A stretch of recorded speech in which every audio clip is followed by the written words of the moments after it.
Sami'na wa ata'na. Kami dengar ya Allah, langsung kami taati. Tinggal kita masuk ke poin yang lain adalah adab-adabnya. Tadi itu keutamaan. Kita sekarang masuk ke adab-adab kalau kita menjenguk orang sakit. Yang pertama tentunya kita mengikhlaskan niat. Karena Allah SWT memerintahkan supaya kita mendapatkan pahala. Karena setiap amal dalam Islam harus diikhlaskan niatnya. Sebagaimana dalam hadis yang sahih riwayat Abu Daud, Allah tidak menerima sebuah amalan kecuali yang ikhlas karenanya.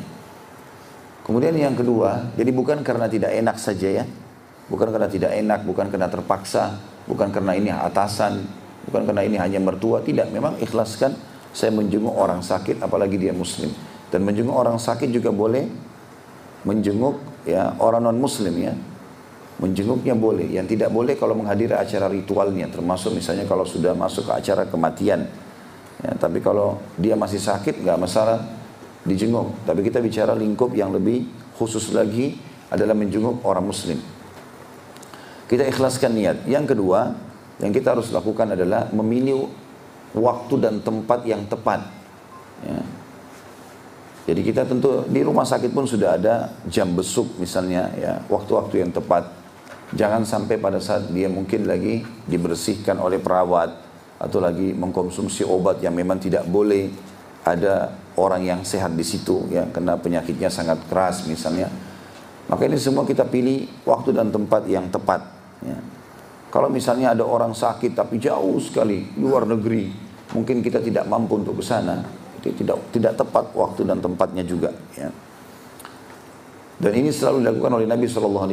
Beliau kalau menjenguk sahabat-sahabat yang sakit, beliau ya, memilih waktu yang tepat, di mana orang itu punya kesiapan untuk dijenguk.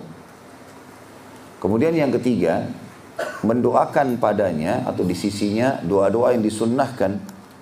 Di antara doa yang sangat mulia, potongannya sangat pendek, dan ini ada jaminan dari Nabi SAW. Dalam hadis Bukhari Muslim kata Nabi SAW, siapa yang menjenguk orang sakit kemudian dia membaca 7 kali As'alullahal azim Rabbul arshil azim ayyashfiyaka, 3 potongan saja. As'alullahal azim artinya aku memohon kepada Allah yang maha agung, Rabbul arshil azim pemilik singgasana yang agung, ayyashfiyaka agar menyembuhkanmu. Kalau perempuan ayyashfiyaki. As'alullahal azim Rabbul arshil azim ayyashfiyaka. Ini 3 potongan doa yang sangat pendek. Kata Nabi SAW, siapa yang membacanya 7 kali di sisi orang yang sedang dijenguk, maka pasti Allah akan sembuhkan selama ajalnya belum datang. Pasti Allah sembuhkan selama ajalnya belum datang. Jadi memang bisa saja seorang muslim berkeyakinan kalau dia baca tulus ikhlas ini karena Allah SWT dia baca pada saat dia jenguk orang sakit, maka pasti disembuhkan oleh Allah. Dan kalau tidak sembuh dengan doa-doa ini sering kita baca, memang sudah ajalnya orang ini. Kenapa begitu penyampaian baginda Nabi SAW? Ya. Pasti Allah sembuhkan selama ajalnya belum datang. Ini yang pertama doanya. Kemudian doanya juga adalah memegang titik yang sedang sakit. Dan itu dalam riwayat yang sahih. Memegang titik yang sakit sambil membaca juga 7 kali. Bismillah, a'udzu billah. Dengan nama Allah, aku berlindung kepada Allah. Min syarri ma wajada wa hadharah. Dari segala keburukan yang telah dirasakan oleh orang ini dan juga yang dia berhati-hati darinya. Bismillah, a'udzu billah min syarri ma wajada wa hadharah. Itu kalau pasiennya laki-laki. Kalau perempuan ditambah tak min syarri ma wajadat wa hadarat. Ya. Dari keburukan yang dia dapatkan atau dia rasakan dan dia berhati-hati darinya. Ini juga sebenarnya hadisnya yang berbunyi adalah untuk diri sendiri. Kata Nabi SAW, siapa yang merasakan rasa sakit di tubuhnya, kemudian dia memegang tempat sakitnya sambil membaca ini. Kalau untuk diri sendiri kita membaca Bismillah, a'udzubillah min syarri ma ajidu wa uhadhiru.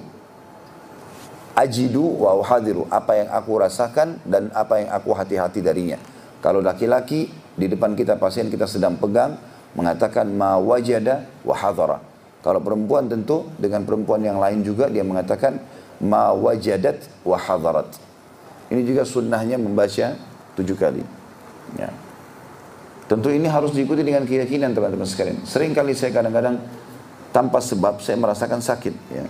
Kemudian saya memegang tempat sakit itu, baca dengan penuh keyakinan, alhamdulillah hasilnya maksimal. Ya. Harusnya diyakini. Saya kemarin naik pesawat waktu umrah, entah kenapa pas naik pesawat mau pulang ke Indonesia, lutut saya sakit sekali sebelah kanan. Tanpa sebab, nggak kebentur, nggak apa gitu. Tapi sakit sekali kalau digerakin. Saya pegang, saya baca 7 kali doa ini. Tapi memang tentu kita usahakan diulang-ulang ya. Bukan betul 7 kali saja. Saya lakukan 7 kali, berapa menit kemudian saya teringat, saya baca lagi, saya pegang lagi. Alhamdulillah sembuh, hilang gitu.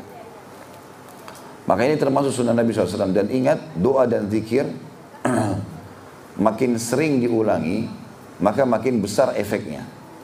Makin sering diulangi, maka makin besar efeknya. Ya. Makanya kita ada pengulangan zikir, pengulangan doa. Ya.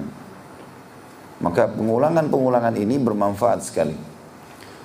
Jenis doa yang ketiga yang diajarkan Nabi SAW adalah beliau pernah menjenguk seorang sahabat yang sakit, kemudian beliau menyentuhkan jari-jari beliau ke tanah sambil mengangkatnya dan meludahinya sedikit atau meniupnya dan berkata, ditempelkan di tempat yang sedang sakit sambil beliau mengatakan Bismillahi turbati ardina, dengan nama Allah dan kesucian tanah kami.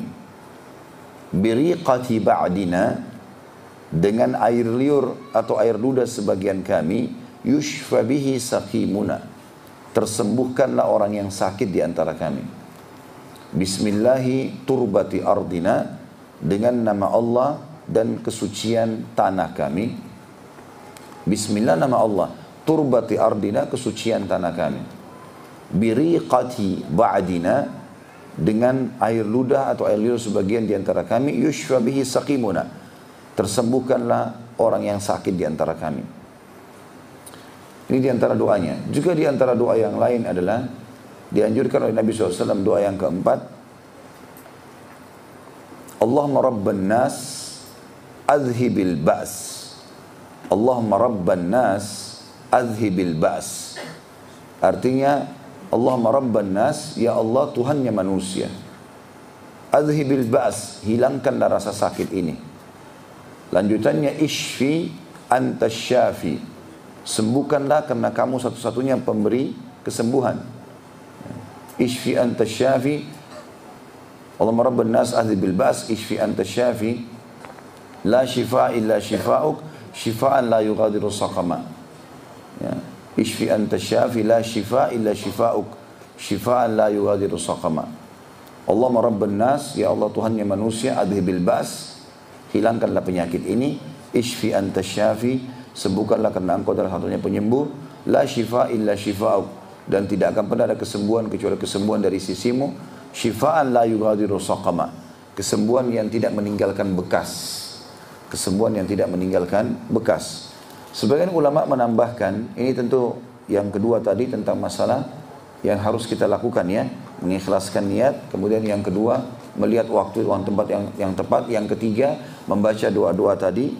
Kemudian yang keempat, adabnya dalam berziarah adalah membawakan hadiah, memberikan hadiah apa saja, ya, memberikan hadiah kepadanya. Kemudian yang kelima, menasehatinya agar dia menjadikan sakit itu sebagai peringatan. Kalau dia orang kafir, diajak ke Islam, sebagaimana Nabi SAW melakukan kepada anak muda Yahudi yang sedang sakit, lalu diajak syahadat, dan akhirnya syahadat, kemudian dia meninggal setelah itu. Dan Nabi SAW mengatakan, segala puji bagi Allah yang telah menyelamatkan dia dari api neraka. Menasihati tentunya ini termasuk bagian daripada sunnah. Memberikan hadiah juga begitu. Kemudian yang terakhir, yang keenam adalah menghiburnya. Dan menghiburnya di sini maksudnya adalah dengan kata-kata yang baik. Ya. Seperti misalnya sabda Nabi SAW pada saat menjenguk sahabat yang sakit, la ba's tahur insyaallah. Semoga enggak jadi masalah buat kamu ini. dan menjadi pembersihan atau penggugur dosa-dosamu. Itu kalimat-kalimat motivasi sekaligus doa tentunya ya. Maka ini perlu dilakukan. Ya.